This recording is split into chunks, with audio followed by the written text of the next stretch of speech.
Okay, welcome to the next lecture of the liquidation of company. Liquidation of company के ऊपर second variety करते हैं। 2 minute पानी P लूँ, आप भी पानी पिया करो, ठीक है। दिमाग में पूरा 80% पानी भरा है, तो कभी कभी दिमाग नहीं चलेगा तो पानी पिया करो। चलो स्टार्ट करें। यस सर, बी कूल काम, क्योंकि अभी का जो सेकंड वैरायटी है थोड़ा सा लेंथी होता है, तो इसीलिए बहुत लोगों को हजम नहीं होता है। तो ठीक है, स्टार्ट करते हैं। स्टेटमेंट ऑफ अफेयर्स क्या क्या होता है तो सुन लो। पहला इसका इंट्रोडक्शन पार्ट से कवर कर लेते हैं कि स्टेटमेंट ऑफ अफेयर्स जब आप बनाओगे, अच्छा वो वीडियो नंबर 1B वाला रहेगा, उसके अंदर इंट्रोडक्शन में बताया था इसके बारे में, तभी एक बार फास्ट रिकॉल कर देता हूँ, फिर अपन प्रॉब्लम सॉल्व करेंगे। ठीक है, एक बार रिकॉल करता हूँ क्या क्या बनाओगे। स्टेटमेंट ऑफ अफेयर्स कौन बनाता है? कंपनी के जो डायरेक्टर है, सेक्रेटरी है, मैनेजर है, chief officer of the company, वो बनाते हैं। किसको सबमिट करते हैं? लिक्विडेटर को सबमिट करते हैं। जब भी ये बनाएंगे उसके अंदर क्या क्या इंक्लूड करेंगे, उसके अंदर ABCDEFGH, मतलब 1 2 3 4 और ये 4 8 पॉइंट कवर करेंगे, 8 लिस्ट कवर करेंगे। क्या क्या लिस्ट है? लिस्ट ए में किसके बारे में जिक्र किया जाएगा? लिस्ट ए में एसेट्स नॉट स्पेसिफिकली प्लेज, जो एसेट्स हमने किसी को दिखा के लोन नहीं लिया है, हाँ, वो एसेट्स जिसके पास हमने किसी के पास गिरवी नहीं रखा है, वो एसेट का एक लिस्ट बनाओ। लिस्ट बी में एसेट जो किसी के पास गिरवी रख के आपने लोन लिया है, उसका लिस्ट अलग बनाओ। लिस्ट सी में प्रेफरेंशियल क्रेडिटर, लिस्ट डी में डिबेंचर होल्डर, लिस्ट ई में अनसिक्योर्ड क्रेडिटर, लिस्ट एफ में प्रेफरेंशियल होल्डर, लिस्ट जी में इक्विटी शेयर होल्डर, लास्ट में एच सरप्लस है कि डेफिशिएंसी है। तो 8 लिस्ट कवर करना है। ये रहा फॉर्मेट, उसका फॉर्मेट आपको याद ही है, एग्जाम में आपको फॉर्म नहीं मिलेगा, आपको इसको याद करना है। लॉजिकल में आपको बता दूंगा। स्टेटमेंट ऑफ अफेयर्स, कंपनी का नाम लिखो, ऐसा लिख लो। Assets not specifically pledge as per list है, याद आ रहा है? नॉट स्पेसिफिकली प्लेज, उसका लिस्ट है बनाने का, 7-8 लाइन का। सब एसेट्स कितने का सेल किया, एस्टिमेट रियलाइजेबल वैल्यू लिखने का, ठीक है। एस्टिमेटेड इतना इतना मिल सकता है। आगे बढ़ते हैं। एसेट स्पेसिफिकली प्लेज एक बॉक्स बनाए, देखो, क्योंकि ये दो जो पूरा टेबल है मैं उसको 2 पार्ट में कर दिया हूँ। तो पहले पार्ट 1 कर रहा हूँ, पार्ट 1, ताकि हम डिवाइड एंड रूल करेंगे, ताकि वो याद रहे। तो एसेट्स नॉट स्पेसिफिकली प्लेज, बाद में एसेट स्पेसिफिकली प्लेज, लेकिन उसका बॉक्स देखो एक लिमिटेड ही बनाया हूँ मैं, उसमें लिखना पड़ेगा एसेट्स का नाम, estimate realisable value, due to secure creditor, deficiency, surplus. आएंगे प्रैक्टिकल करते हैं ना, हम आपको बता रहे हैं कि लिखना क्या क्या है, कैसे बनाना है। फिर उसके बाद आंसर आएगा estimate surplus of the asset specifically place. अगर यहाँ से कुछ सरप्लस मिलेगा तो हम नीचे लेके आएंगे, ठीक है। मतलब इसका आंसर यहाँ नीचे आएगा, समझा करो, इसका आंसर नीचे आएगा। तो यहाँ पर एक टोटल आएगा एसेट नॉट स्पेसिफिकली प्लेज, और स्पेसिफिकली प्लेज का जो सरप्लस रहेगा वो इन दोनों को प्लस करेंगे तो एक आंसर आएगा, उसको बोलते हैं total assets available for preferential creditor, debenture holder secured by floating charges and unsecured creditor carry forward. रट्टा मार लो।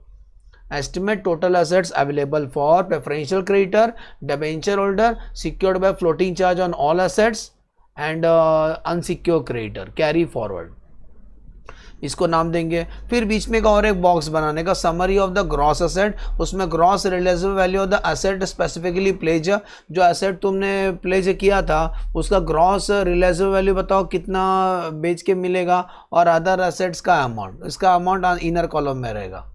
फिर से ये बॉक्स के बाद ये जो कैरी फॉरवर्ड किए थे ना बेटा, इसी को ब्रॉड फॉरवर्ड करने का, अपन अकाउंट्स में यूज करते हैं ना, देखो ऊपर कैरी फॉरवर्ड लिखा ना पोप्टी कलर से, इसी को ब्रॉड फॉरवर्ड करने का। पूरा कॉपी पेस्ट कर देना बेटा, पूरा कॉपी पेस्ट, मतलब ये दोनों अमाउंट सेम ही रहेगा, समझा करो। तो estimate total assets available for preferential creditor, debenture holder secured by floating charge, unsecured creditor, brought forward. तो फिर से बोलता हूँ बेटा, ये इतना बड़ा फॉर्मेट है, 2 पेज में, 1 पेज में तो नहीं होगा, इसीलिए हम 2 पेज में सॉल्व करना एग्जाम में। 1 पेज में मैं जितना बताऊँ उतना करना। नॉट स्पेसिफिकली प्लेज लिखो, स्पेसिफिकली प्लेज का एक लिस्ट बना लो, उसी के अंदर बाद में सरप्लस और कैरी फॉरवर्ड और ब्रॉड फॉरवर्ड के बीच में summary of the gross asset, carry forward और ब्रॉड फॉरवर्ड का बीच में, कैरी फॉरवर्ड और ब्रॉड फॉरवर्ड का बीच में summary of the gross asset, ठीक है, इतना याद हो गया। उसके ऊपर लिस्ट ए का आइटम, लिस्ट बी का आइटम, लिस्ट ए का जो टोटल आएगा और लिस्ट बी का सरप्लस और टोटल करने का, वही कैरी फॉरवर्ड ब्रॉड फॉरवर्ड, समझा क्या? हाँ सर, ये तो हो गया पार्ट 1। अब जब दूसरा पेज में जब जाओगे तो वहाँ लिखा जाएगा ग्रॉस लाइबिलिटी। अब यहाँ बैलेंस आएगा secure creditor as per list B. List B में जो secure creditor to the extent by the asset specifically pledge वो लिखो। फिर पहला पैसा किसको दोगे, अभी प्रेफरेंशियल क्रेडिटर को दोगे as per the list C. Cut करने के बाद यहाँ आंसर आते जाएगा, सुन रहे हो, इसको बोलेंगे estimate balance of the assets available for debenture holder unsecure. 3 नाम रट्टा मार लो ना बेटा, एक तो लोग बोलते हैं प्रेफरेंशियल क्रेडिटर, बाद में डिबेंचर होल्डर और बाद में अनसिक्योर क्रेडिटर, है ना, अनसिक्योर क्रेडिटर। तो पहला प्रेफरेंशियल क्रेडिटर का पेमेंट कर दिया देखो यहाँ पर, तो अब जो आंसर आएगा उसको बोलेंगे estimate balance available for debenture holder and unsecure creditor. फिर जब डिबेंचर होल्डर को पे कर देंगे तो फिर इसी को देने का बाकी रहेगा। देखो डिबेंचर होल्डर को दे दिया लिस्ट डी, फिर जो आंसर आएगा उसको बोलेंगे estimate surplus us regarding debenture holder, फिर पे करेंगे अनसिक्योर क्रेडिटर लोग का, फिर जो आंसर आएगा एस्टिमेट सरप्लस अस रिगार्ड क्रेडिटर, फिर बाद में इशूड एंड कॉल्ड अप में प्रेफरेंस और इक्विटी शेयर का पैसा एफ और जी में, और लास्ट में जो आता है बेटा जी उसको बोलते हैं क्या सर जी, ये आपका सरप्लस या प्लस आएगा तो सरप्लस, माइनस आएगा तो deficiency as per the list H. कितना इजी था, A B C D E F G H अच्छे से याद कर लो, ठीक है। एग्जाम में पूछ भी सकते हैं वो स्टेटमेंट अफेयर्स का लिस्ट का नाम क्या क्या था, हाँ, तो अच्छे से उसको रट्टा मार लेना। ये वाला पूछे थे एग्जाम में, ये वाला पार्ट पूछे थे। अब आपको समझाने जा रहा हूँ, ये फॉर्मेट तो याद हो गया आपको, ये फॉर्मेट याद होगा स्टेटमेंट अफेयर्स कैसे बनाना है आपको। स्टेटमेंट अफेयर्स का फॉर्मेट अच्छे से याद कर लो। अब इसके बाद बेटा कभी कभी मेरे दिल में ख्याल आता है वो लोग ना डेफिशिएंसी अकाउंट बनाने बोलते हैं। कौन सा अकाउंट, डेफिशिएंसी अकाउंट। तो डेफिशिएंसी अकाउंट कैसे बनाना है ध्यान देना। डेफिशिएंसी अकाउंट होता क्या है, पहले आप उसको लॉजिक समझा देता हूँ आपको, हाँ क्या, सुनो सब लोग। एक अभी जो भी बोल रहा हूँ ना सब डेफिशिएंसी के बारे में समझाऊंगा। डेफिशिएंसी अकाउंट तो आप पहला अच्छे से सुन लेना, वीडियो पॉज करके सब लिख लेना। तो डेफिशिएंसी अकाउंट के बारे में समझाना चाहूँ। देखो अभी डेफिशिएंसी अकाउंट क्या होता है, बहुत इजी है। आप बैलेंस शीट तो देख ही रहे हो हमेशा, तो बैलेंस शीट में आपको क्या क्या देंगे, जैसे कि फिक्स एसेट्स है 10 लाख का, करंट एसेट है 2 लाख का, ये सब एसेट सोचो दिया हुआ है, काल्पनिक अमाउंट ले रहा हूँ। फिर profit and loss account, loss है, हाँ 2 लाख का लॉस है। ये साइड शेयर कैपिटल ले लो 2 लाख का, और लाइबिलिटी पूरा लिख देता हूँ। लाइबिलिटी में कौन सा लाइबिलिटी आ गया, जैसे कि प्रेफरेंशियल क्रेडिटर, डिबेंचर होल्डर, हाँ डिबेंचर होल्डर और अनसिक्योर्ड क्रेडिटर, सब जंबो एक ही बार लिख देता हूँ, ठीक है। तो लाइबिलिटी में सब लाइबिलिटी सोचो 12 लाख रुपए देना है, तो हो गया हमारा टैली अमाउंट 12 + 2 14, और ये 14। यहाँ तक समझा, अभी तक पढ़ा है नहीं तो समझा क्या। अब वो क्या करना मालूम है, डेफिशिएंसी अकाउंट क्या होता है, जब आप ये एसेट्स बेचोगे तो आप अंदाज़ा लगाओगे ना इतना इतना मिलेगा अपना एसेट्स का। तो चलो बता रहा हूँ, सोचो अपना ये फिक्स एसेट 10 लाख का है, लेकिन एस्टिमेट कर रहे हैं हम लोग, एस्टिमेटेड कर रहे हैं कि 10 नहीं मिलेगा, हमें कितना मिलेगा, 8 लाख मिलेगा, ठीक है। तो कितना का नुकसान हुआ, कितने का नुकसान हुआ, 2 लाख का नुकसान हुआ। ऐसी जो करंट एसेट 2 लाख का है, सोचो 1 लाख ही मिलने वाला है, तो 1 लाख का इधर नुकसान हो गया। अब याद करो ये जो स्टेटमेंट हम बनाते हैं बेटा, ये जो स्टेटमेंट बनाते हैं स्टेटमेंट ऑफ अफेयर्स, तो स्टेटमेंट अफेयर्स में क्या लिखते हैं, ऑल एसेट्स, फिर लायबिलिटी पे करते हो, है ना, यही तो करते हैं हम लोग। तो सर अगर हम लोग एसेट सेल करके जो मिलेगा लायबिलिटी पे करेंगे तो इस तरीके से प्रेजेंट करेंगे स्टेटमेंट ऑफ अफेयर्स। शॉर्टकट बता रहा हूँ, स्टेटमेंट ऑफ अफेयर्स, एसेट बेच के 8 और 1 मिला, 9 लाख रुपए मिला, बरोबर। इसमें से लायबिलिटी आप पे करोगे 12 लाख का लायबिलिटी, ये रहा लायबिलिटी, वो पे करोगे, नहीं क्या, second part Baahubali part 2 liability पे करोगे। लायबिलिटी जब आप पे करोगे तो उसके बाद याद करो शेयर कैपिटल भी तो लास्ट में पे करते हो ना, शेयर कैपिटल भी तो पे करोगे, क्योंकि ये देखो शेयर कैपिटल एफ और जी, तो शेयर कैपिटल आप पे करोगे 2 लाख। अब बताओ कितना बैलेंस बचा है, माइनस करके देख लो, माइनस करके देख लो। देखो 9 लाख का एसेट था, 12 लाख का लायबिलिटी पे किया, 2 लाख शेयर कैपिटल पे करना है, तो बेटा 5 लाख का डेफिशिएंसी आ रहा है, 5 लाख का डेफिशिएंसी आ रहा है, माइनस में जा रहा है डेफिशिएंसी।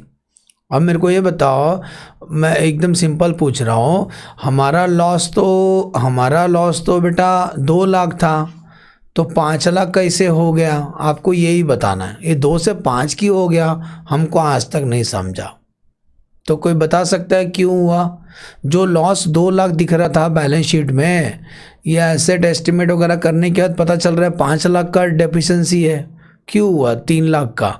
तो कारण सिंपल है, उसी को बोलते हैं डेफिशिएंसी अकाउंट। तो डेफिशिएंसी अकाउंट में क्या बनाएंगे मालूम हम लोग? एक अभी इसका डेफिशिएंसी अकाउंट, 1 साल का डेफिशिएंसी अकाउंट कैसे बनाएंगे? तो डेफिशिएंसी अकाउंट हम लोग कैसे बनाएंगे? लिस्ट एच, हाँ क्या list H, H Haji Ali नहीं, लिस्ट एच डेफिशिएंसी अकाउंट कैसे बनाएंगे? हमारा ये जो प्रॉफिट लॉस है ना बेटा, लॉस इसको कैसे लिखेंगे?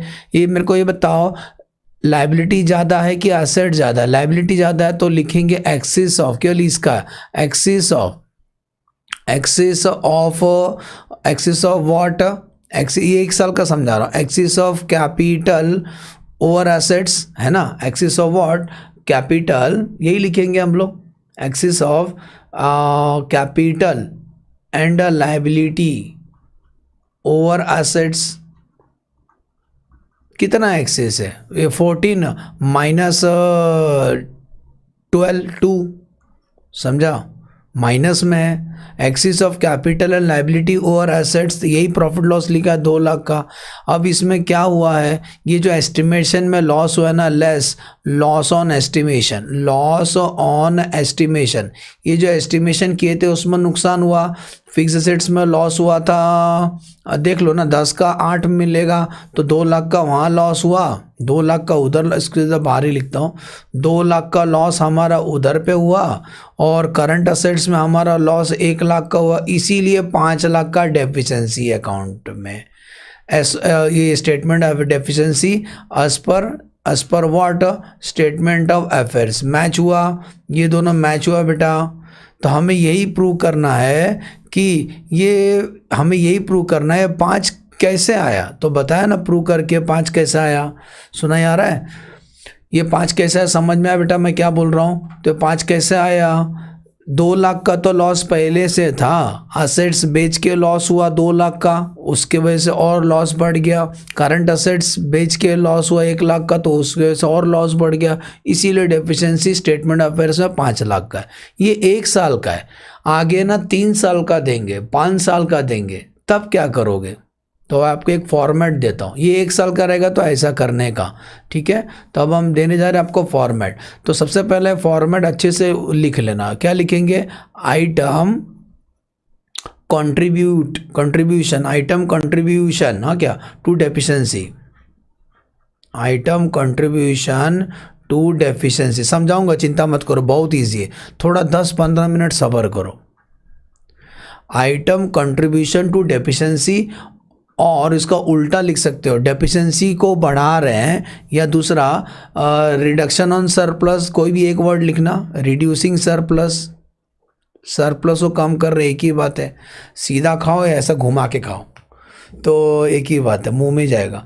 तो item contribution to deficiency, deficiency को और कौन कौन बढ़ा रहे? तो सबसे पहला लिखेंगे एक्सेस ऑफ, लाइबिलिटी साइड ज़्यादा, axis of capital and liability, axis of capital and liability over asset, capital and liability over assets, ये कभी का सोचो 3 साल पहले का, हाँ क्या, तो लिखा जाएगा एस ऑन, पकड़ के चलो हम 3 साल पीछे जा रहे हैं, 31 मार्च 2017 का, ठीक है? तो एक 17 का बैलेंस, 17 का हिसाब से जा रहे हैं, तो आगे हम जाएंगे 3 साल के आगे, तो 17, 18, 19, 20, ठीक है?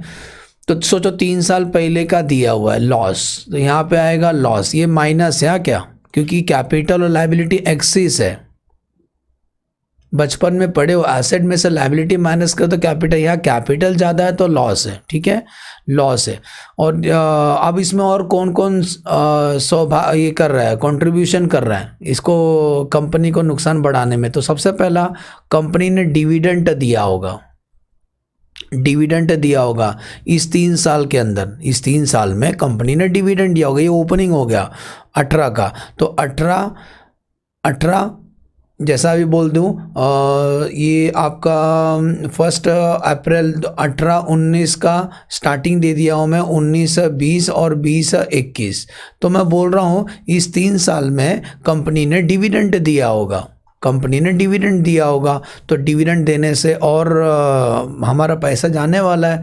तो कंपनी ने डिविडेंड दिया, डिविडेंड 3 इयर्स का डिविडेंड दिया होगा। जितना पैसा दोगे उतना हमारा प्रॉफिट कम होने वाला है। नेक्स्ट, कुछ ट्रेडिंग लॉस हुआ रहेगा। ट्रेडिंग लॉस का मतलब, अरे ट्रेडिंग और नेट प्रॉफिट आता है ना, प्रॉफिट लॉस में नेट प्रॉफिट, तो ट्रेडिंग लॉस हुआ रहेगा इस 3 साल में, इसके वजह से और हमारा डेफिशिएंसी बढ़ जाएगा। इस 3 साल में ट्रेडिंग लॉस हुआ रहेगा। नॉन ट्रेडिंग लॉस भी होगा, कुछ नॉन ट्रेडिंग ट्रांजेक्शन भी होते हैं, कुछ ट्रेडिंग होते हैं, कुछ नॉन ट्रेडिंग। इस 3 साल में नॉन ट्रेडिंग लॉस रहेगा इस 3 साल में, ये भी कंट्रीब्यूशन कर रहे हैं डेफिशिएंसी में। ओके, और लास्ट एस्टिमेटेड, याद करो जिस साल स्टेटमेंट ऑफ अफेयर्स बनाते हैं उस साल एस्टिमेटेड लॉस कुछ होता है ना, वो अभी एग्जांपल बताया ना, ये फिक्स्ड 10 का 8 मिला, ये 2 का 1 मिला, तो एस्टिमेट लॉस हुआ ना। कभी कभी प्रॉफिट भी होगा, वो इधर नहीं आएगा। तो क्या बोलेंगे, एस्टिमेटेड व्हाट सर, लॉस। ठीक है, estimated loss. Return of at the time कौन सा time, at the time of preparation of statement of affairs, at the time of preparation of statement of affairs. तो उसमें लॉस हुआ रहेगा, उससे और डेफिशिएंसी बढ़ जाएगा। यहाँ तक ये सब ऐड होगा। अब कुछ ऐसे होते हैं जो सरप्लस को बढ़ाते हैं, तो अब उल्टा लिखने जा रहा हूँ, item contributing, okay, item contributing to surplus को बढ़ा रहे हैं, मतलब कंपनी का प्रॉफिट बढ़ा रहे हैं लोग। तो आइटम कंट्रीब्यूटिंग सरप्लस, और दूसरा इंग्लिश क्या बोल सकते हैं, रिड्यूसिंग डेफिशिएंसी। तो कोई भी एक वर्ड याद रखना, आइटम कंट्रीब्यूटिंग टू सरप्लस। ठीक है, अब क्या क्या ये हो गया, सरप्लस बढ़ेगा इससे। तो सबसे पहला इसका उल्टा, अगर लॉस रहेगा, मैं हिंट दे रहा हूँ, अगर लॉस रहेगा तो ये वाला है, स्टार्टिंग में लॉस है तो यहाँ से शुरू करना। लेकिन अगर स्टार्टिंग में प्रॉफिट होगा तो अब यहाँ से शुरू करना, ये वाला पार्ट लिखना। दोनों में से एक ही आएगा, प्रॉफिट है। तो प्रॉफिट कब होगा मालूम है, असेट्स ज़्यादा है कैपिटल और लायबिलिटी से। तो इंग्लिश क्या लिखेंगे, इसको देख के बोलो। यहाँ क्या लिखा था, axis of capital and liability over the asset. अब हम क्या बोलेंगे, axis of assets over capital and liability. ठीक है, तो इंग्लिश लिखने जा रहे हैं, एक्सिस ऑफ, एकदम इजी यार, चिंता मत करो। एक्सिस ऑफ क्या बोलेंगे, एक्सिस ऑफ असेट्स क्या बोलेंगे, ओवर किसके ऊपर, कैपिटल एंड लायबिलिटी।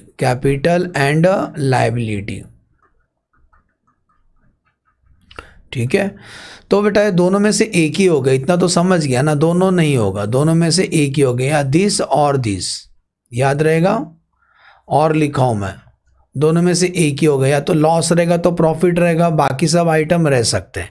आगे बढ़ते हैं। और कौन सरप्लस को बढ़ा सकता है, तो सोचो, उल्टा भी तो हो सकता है ना। आपने बोला था डिविडेंड दिया है तो डिविडेंड लेते नहीं है, वो नहीं होगा। ट्रेडिंग लॉस का उल्टा ट्रेडिंग प्रॉफिट हो सकता है। तो अगर ट्रेडिंग प्रॉफिट हुआ रहेगा इस 3 साल में, तो इससे सरप्लस हमारा बढ़ जाएगा। ट्रेडिंग प्रॉफिट 3 इयर्स का, तो इससे हमारा प्रॉफिट बढ़ जाएगा। ओके, नॉन ट्रेडिंग प्रॉफिट हुआ रहेगा, तो अच्छी बात है, इससे हमारा सरप्लस बढ़ जाएगा। इस 3 साल में नॉन ट्रेडिंग प्रॉफिट हुआ रहेगा, ऐड कर देना। अब याद करो, एस्टिमेट लॉस हुआ था, जैसे कि ये फिक्स्ड 10 का था तो आपने 8 का बेचा, हो सकता उल्टा हो जाए, ये एसेट 10 लाख का 11 लाख रुपए मिला, तो 1 लाख रुपए ज़्यादा मिला ना, तो इसको बोलते हैं एस्टिमेट प्रॉफिट। तो होगा तो वो भी बना के देते हैं हम आपको, इसका उल्टा लिखेंगे। तो एस्टिमेटेड, इजी है ना, estimated profit at the time of preparation,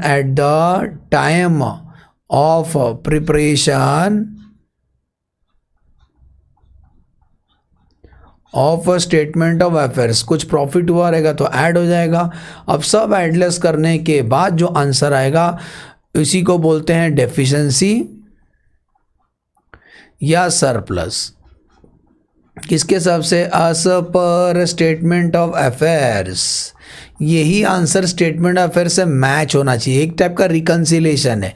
यहाँ जो डेफिशिएंसी शो होगा ना, यहाँ जो सरप्लस या डेफिशिएंसी शो होगा, यही स्टार बना रहा हूँ 1 2 3, तो ये जो आंसर है ना इसके साथ मैच होना चाहिए, इसके साथ मैच होना चाहिए, एक टाइप का रिकन्सिलेशन है, समझे? तो हम इसी के ऊपर प्रॉब्लम सॉल्व करेंगे आगे। अच्छा सर लॉजिक नहीं बताया आपने, बताता हूँ ना, क्यों चिंता करते हो, लॉजिक बताता हूँ। एक्चुअली क्या हुआ मालूम है? देखो अभी लॉजिक सुन लो। एक्चुअली ये रिजर्व्स अकाउंट है। कौन सा अकाउंट है? रिजर्व्स अकाउंट है। रिजर्व अकाउंट है। लॉजिक समझा रहा हूँ, लॉजिक याद रखो, लॉजिक काम आता है, बाकी सब अपन भूल जाते हैं। तो अगर debit all the expense loss, credit all the income and gain, तो क्रेडिट साइड में रहेगा। अगर इनकम रहे तो बाय बैलेंस ब्रॉट डाउन, मतलब प्रॉफिट रहेगा तो ये साइड दिखाई देगा, ये रहेगा प्रॉफिट। लॉस रहेगा तो यहाँ दिखाई देगा to balance brought down loss. अब वो मैं बोला ना, वो जो ये वाला पूरा डेबिट आइटम है बेटा, ये वाला पूरा का पूरा डेबिट आइटम है, ये पूरा डेबिट आइटम है। जैसे कि आप जब डिविडेंड देते हो तो इधर ही लिखते हो ना, डिविडेंड पे किया रहेगा, आपको लॉस हुआ रहेगा, ट्रेडिंग लॉस हुआ रहेगा। अच्छा सर समझ में आ रहा है, कुछ कुछ होता है, नॉन ट्रेडिंग लॉस हुआ रहेगा, नॉन ट्रेडिंग लॉस हुआ रहेगा। तो ये सब होने से ये डेबिट आइटम है, ये डेबिट साइड है आपका, ये क्रेडिट साइड है। तो स्टार्टिंग में मैंने डेबिट आइटम लिखा है। देखो पहले लिखा था मैंने इंग्लिश में excess of capital and liability वो द सेट, ये वो वाला है, यही वो एक्सेस है। फिर इसमें ये ऐड किया था, डिविडेंड दिया 3 साल में, लॉस हुआ 3 साल में, नॉन ट्रेडिंग लॉस हुआ, तो पहले डेबिट आइटम लिखा मैंने। ये देखो सबको समझ गया अच्छे से, ये पूरा का पूरा डेबिट आइटम लिखा है मैंने। ये इसको भी हटा होता है, ये पूरा का पूरा भाई साहब मैंने डेबिट आइटम लिखा है। फिर एक्स्ट्रा एस्टिमेट लॉस, ये तो करंट ईयर का है, ये करंट ईयर का जो लॉस है।